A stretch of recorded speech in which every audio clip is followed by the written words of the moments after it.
Bonjour, bienvenue, Café avec Etienne. Welcome to another exciting edition of Coffee with Stephen. So this week's blog is entitled Mes amis en France, merci. This is a thank you to our friends in France and how they had a rally about a week and a half ago, specifically targeting anti-Semitism. Now, I've mentioned several times in many of my blogs, as well as these Coffee with Stevens, that my relationship with Judaism throughout my life has been very conflicted. Okay, I consider myself, as I've mentioned to my good friend Bruce Shapiro, to be Jewish. Okay.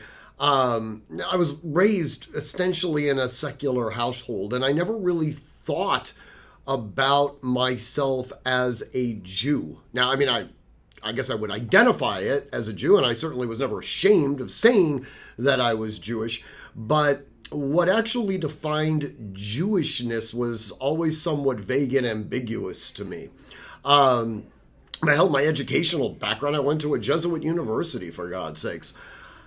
So the incidents that happened on October 7th in Israel, and that sudden stark realization that the Jewish people, of which I am included, actually do still have an existential threat out there. This isn't about one group of people securing land from another group of people. This isn't about, the marginalization of one minority group into a cloistered environment or something like that. This is a group of people, many of them very well educated, that seek to promote the idea of genocide, to actually kill off an entire group of people. We certainly saw this in World War II, and the manifestations are happening now. This has rekindled an interest, obviously, in what I guess would be my connection to Judaism. Now, that being said, there was this event that took place in France where there was this huge rally that was marshaled around the idea of making an affirmative declaratory statement by the people of France that they found the idea of anti-Semitism to be abhorrent. But what was interesting about it wasn't so much that the people of France were engaging in this behavior. This was wonderful. It was the political parties that were organizing this event. So traditionally, Jewry within France, or for that matter, most countries, tended to orient themselves towards leftist political causes or leftist political ideology or leftist political parties. And there's a whole host of reasons associated with that.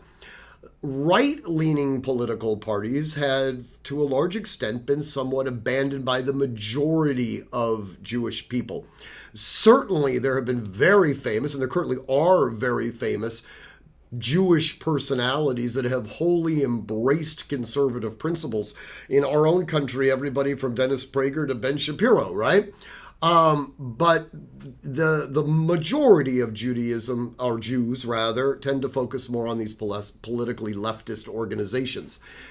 With this giant march denouncing anti-Semitism, it was the political right that was actually putting this forward. And the political left largely has abandoned the Jewish population in France. This is to the stark realization to Jews within France, and they are infuriated about it, and they well should be. In fact, the political left has sought to identify with the terrorists, with Hamas, and to a lesser extent to Hezbollah, but certainly to this Palestinian cause, for lack of a better term.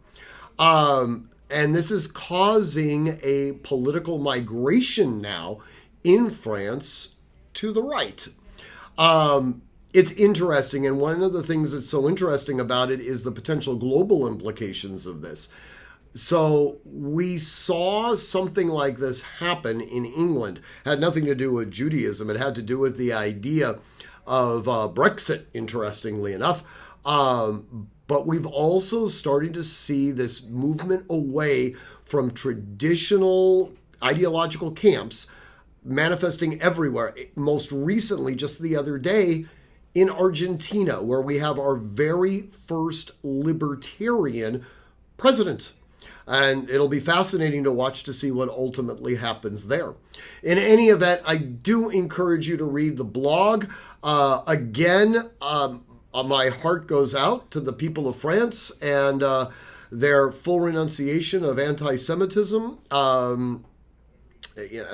France is directly responsible for the United States, as the United States is directly responsible for France. So, bon chance, my friends. All right. Anyways, in any event, read the blog. As always, train constantly, train consistently, train repetitively, and train with purpose. Above all else, stay safe.